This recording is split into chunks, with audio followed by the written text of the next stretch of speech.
सो दोस्तों welcome to money stocks. तो इस वीडियो के अंदर हम लोग बात करने वाले हैं मल्टीपल स्टॉक्स के बारे में। तो चलिए सबसे पहले दोस्तों डिस्कस कर लेते हैं केपीआईटी के बारे में।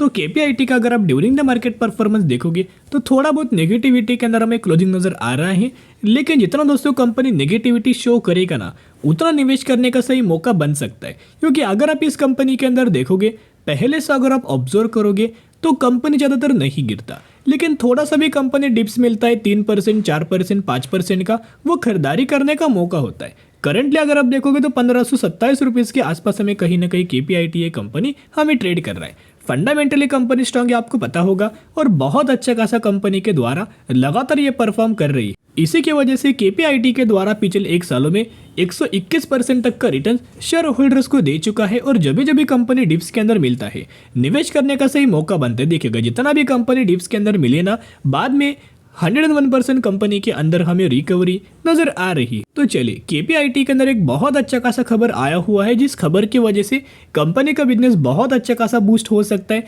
जहां कंपनी का रेवेन्यूज के अंदर ग्रोथ आ सकती है, जहां कंपनी के नेट प्रॉफिट्स के अंदर ग्रोथ आ सकती है, और जहां जितने भी सारे पैरामीटर्स है उन हर एक पैरामीटर्स के अंदर ग्रोथ नजर आ सकती है। ये जो खबर है रिसेंटली एक बहुत बड़ी खबर है, जिस वजह से हमें आने वाले फ्यूचर में जरूर इसका पॉजिटिव इंपैक्ट पड़ सकता है। आप देख सकते हो ये जो खबर अगर नजर आया हुआ है ना, ये खबर के अंदर क्या मेंशन किया गया है, the company has bot 13% share holding in an dream after primary investment of 2.3 million euro and secondary investment of 0.3 million euro. तो एनड्रीम कंपनी का नाम है एनड्रीम एजी। तो इस कंपनी के अंदर केपीआईटी टेक्नोलॉजीज के द्वारा 13% का स्टेक बाइंग किया गया है। तो कहीं ना कहीं 13% का स्टेक केपीआईटी ने इस कंपनी के अंदर बाइंग किया है। तो जिस वजह से, और जो प्राइमरी इन्होंने कितना इन्वेस्टमेंट किया है, ऑलमोस्ट हमें 2.7 मिलियन यूरो के आसपास, and secondary investment 0.3 million euro के आसपास। अभी देखना केपीआईटी से जुड़ा हुआ सिमिलर तरीके से ये कंपनी अपना बिजनेस करता है।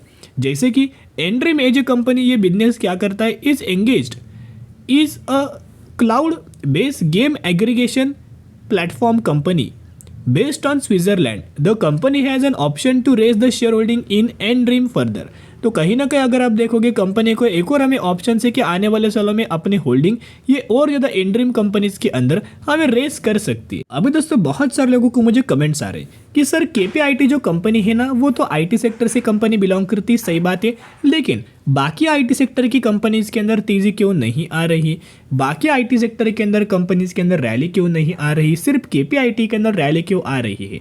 देखिएगा दोस्तों ये मैंने पहले भी डाउट्स आपके साथ क्लियर किया था कि केपीआईटी यस राइट ये आईटी सेक्टर से कंपनी बिलोंग करता है, लेकिन जो सर्विसेज कंपनी प्रोवाइड करता है ना, कौन से सेगमेंट को कंपनी सर्विसेज प्रोवाइड करता है, ये कंपनी पैसेंजर कार्स को, कमर्शियल व्हीकल्स को अपने सर्विसेज प्रोवाइड करता है।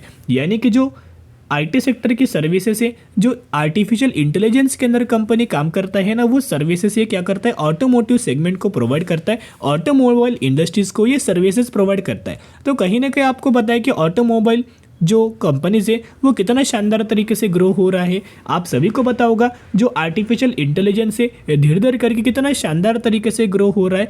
तो आप समझ सकते हो दोनों कंपनी का बिजनेस इंटर रिलेटेड है, तो जिसके द्वारा ऑटो सेक्टर को भी बेनिफिट हो रहा है, और जो भी कंपनी ऑटो सेक्टर को सर्विस प्रोवाइड करेगी, एआई के अंदर काम करेगी, वो कंपनी को भी अच्छा खासा फायदा नजर आएगा। उसी के चलते केपीआईटी का अगर आप लगातार परफॉर्मेंस देखोगे तो जो कंपनी का जो रेवेन्यूज है कंसिस्टेंटली ग्रो हो रहा है।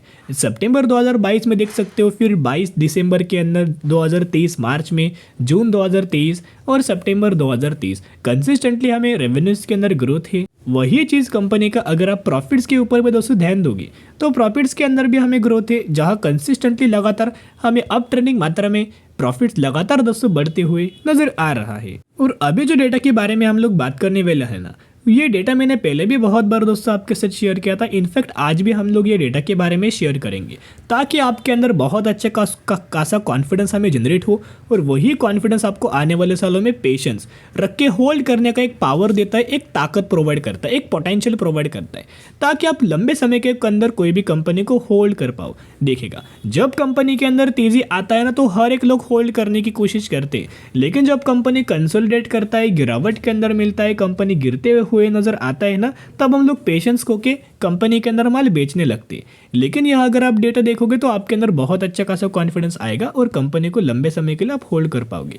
ये जो डेटा है म्यूचुअल फंड्स का मैं आपके साथ शेयर करूंगा नवंबर महीने का, जिसके अंदर 25 म्यूचुअल फंड्स की बाइंग एंड 7 म्यूचुअल फंड्स की सेलिंग नजर आ चुकी है। जहां मैक्सिमम के अंदर देखोगे तो लगातार म्यूचुअल फंड्स के द्वारा माल हमें खरीदारी किया जा रहा है। तो अभी बहुत सारे लोगों का क्वेश्चन है कि सर अभी केपीआईटी के अंदर अगर हमको निवेश करना है ना तो कौन से लेवल्स के आसपास हम लोग निवेश करें। चलिए अभी हम आ चुके टेक्निकल चार्ट पैटर्न्स के अंदर।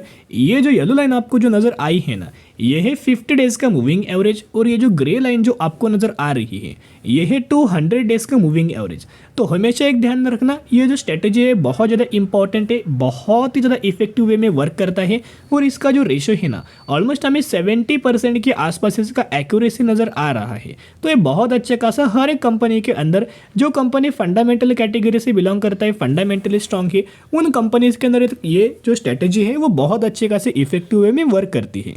अगर आप ये पहले ऑब्जर्व करेंगे, ऑब्जर्वेशन बहुत ज़्यादा इंपॉर्टेंट होता है दोस्तों।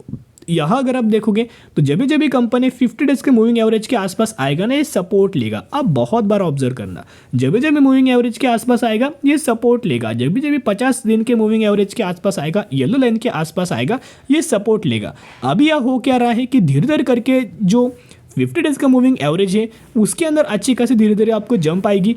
फिर ये जो हमें चार्ट पैटर्न के अंदर जो कंपनी हमें नजर आ रहा है जो ट्रेड कर रहा है वो धीरे धीरे करके मूविंग एवरेज के आसपास आएगा, और जब ये दोस्तों मूविंग एवरेज के आसपास आएगा यहाँ आपको एक खरीदारी करने का सबसे बढ़िया तरीके से मौका मिलेगा। तो जब ये सिचुएशन आएगा, जब कंपनी मूविंग एवरेज के आसपास आएगा, उस समय डिप्स के अंदर खरीदारी करना, बाय ऑन स्ट्रेटेजी अप्लाई करना और लंबे समय के लिए होल्ड करना। तो चलो दोस्तों अभी हम बात करने वाले हैं IRCTC के बारे में। अगली कंपनी के बारे में हम लोग बात करेंगे, जहां IRCTC के अंदर करंटली ड्यूरिंग द मार्केट 1.5% के आसपास हमें जंप नजर आ रही है, और 872 रुपीज़ के आसपास हमें IRCTC कंपनी ट्रेड कर रही है।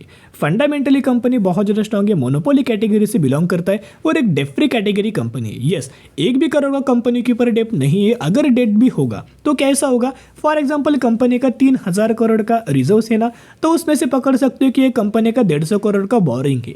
तो ऐसा बोल सकते हो कि ऑलमोस्ट ये कंपनी डेट फ्री कैटेगरी से बिलोंग करता है, क्योंकि अगर ये इतना कम बोरिंग्स अगर चुका भी देगा ना तो भी कंपनी के रेवेन्यूज के अंदर, कंपनी का रिजर्व्स के अंदर कोई इंपैक्ट नजर नहीं आएगा। पिछले एक महीने के अंदर IRCTC कंपनी के अंदर ऑलमोस्ट हमें 25% तक की ग्रोथ नजर आ रही है, रैली हमें नजर आ रही है, शेयर होल्डर्स को रिटर्न कंपनी ने दिया हुआ है। तो क्यों रैली आ रही है, उसके पीछे का एक रीजन है कि आपको पता होगा, मैंने शेयर किया था कि गवर्नमेंट के द्वारा, रेलवे मिनिस्ट्री के द्वारा 1 लाख करोड़ के आसपास एक बहुत बड़ा निवेश करने वाला है। 1 लाख करोड़ का निवेश करने वाला है किसके अंदर, रेलवे सेगमेंट के अंदर।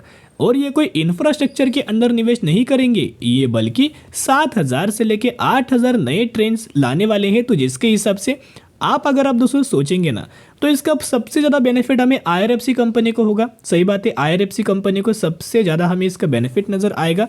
उसके बाद इसका बेनिफिट हमें RVNL कंपनी को नज़र आएगा, और उसके बाद जो IRCTC कंपनी है ना उसको तो बहुत अच्छा खासा बेनिफिट आएगा। अभी कैसे जो ट्रेन्स ये बनाएंगी, ट्रेन की पटरी होगी, सही बात है, थोड़ा बहुत हमें फंड भी प्रोवाइड किया जाएगा, तो जिसका बेनिफिट IRFC कंपनी को भी मिलेगा।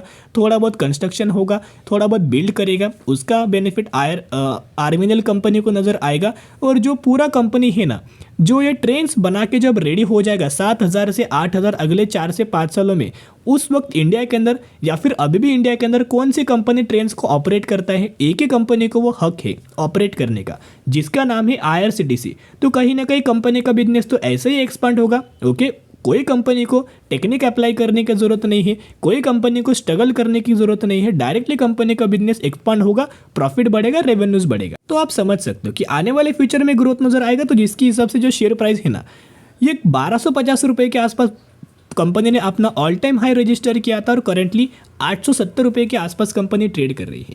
1250 का लेवल कुछ नहीं दोस्तों, इससे भी बढ़ के कंपनी बहुत अच्छा खासा परफॉर्म करके दे सकता है, और कंपनी का प्राइस हमें टारगेट बहुत ही बड़े बड़े नजर आ सकते हैं। अभी दोस्तों आपको पता होगा कि IRCTC कंपनी के अंदर बहुत पहले हमने निवेश किया है। लेवल्स क्या था, 630 से लेकर 650 रुपये के आसपास हमें IRCTC के अंदर हमने निवेश किया, जब कंपनी के द्वारा एक ब्रेकआउट दिया गया था, उसी रिटेस्ट के अंदर हमने निवेश किया था। तो आने वाले समय के अंदर बहुत अच्छा खासा और हमें बेनिफिट होने वाला है, जहां इंडिया के अंदर नए अगर आप देखोगे तो ऑलमोस्ट हमें 11 पेयर्स वंदे भारत ट्रेन्स आने वाले हैं, यानी कि 22 वंदे भारत ट्रेन्स आने वाले हैं बहुत ही जल्द, जिसको ऑपरेट भी IRCTC कंपनी करेगा, जिसका बेनिफिट IRCTC कंपनी को हो जाएगा।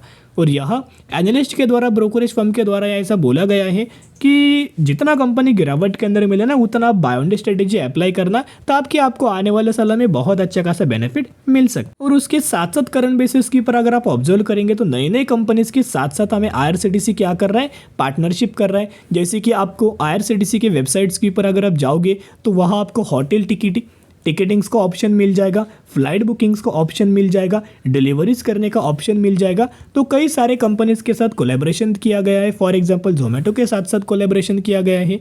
और आने वाले समय के अंदर इंटरनेट टिकटिंग सेगमेंट के अंदर जैसे जैसे ट्रेंड बढ़ेगा वैसे वैसे हमें ग्रोथ नज़र आएगा। तो ग्रोथ कितना होगा, रेवेन्यूज़ के अंदर 9% का ग्रो होगा।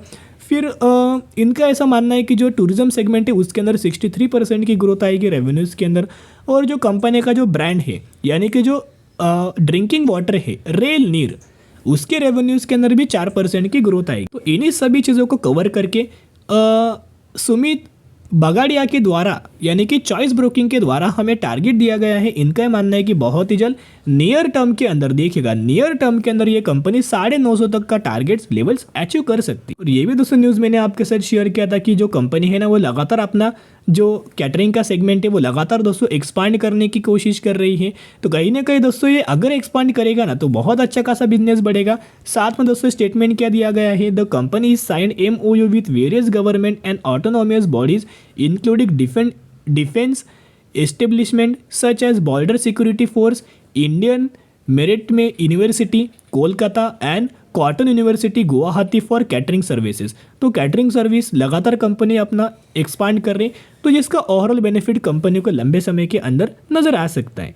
तो दोस्तों ज़रूर कंपनी के अंदर बाय ऑन स्ट्रेटेजी अप्लाई करके लंबे समय के लिए अंदर होल्ड करना, क्योंकि क्या है ना, अभी कंपनी लगातार तेजी के अंदर तेजी आएगा तो निवेश करने का सही मौका नहीं होगा। तो करंटली वेट एंड वॉच करना, जब कंपनी डिप्स के अंदर मिले, गिरावट के अंदर मिले, उस समय निवेश करने का सही मौका हमें बन सकता है। चलिए अब हम डिस्कस करेंगे अगली कंपनी के बारे में, नेस्ले इंडिया के बारे में बात करेंगे, जो कि 25,570 रुपये के आसपास ट्रेड कर रहा है और लंबे समय के अंदर 900% से भी ज़्यादा का रिटर्न्स दे चुका है।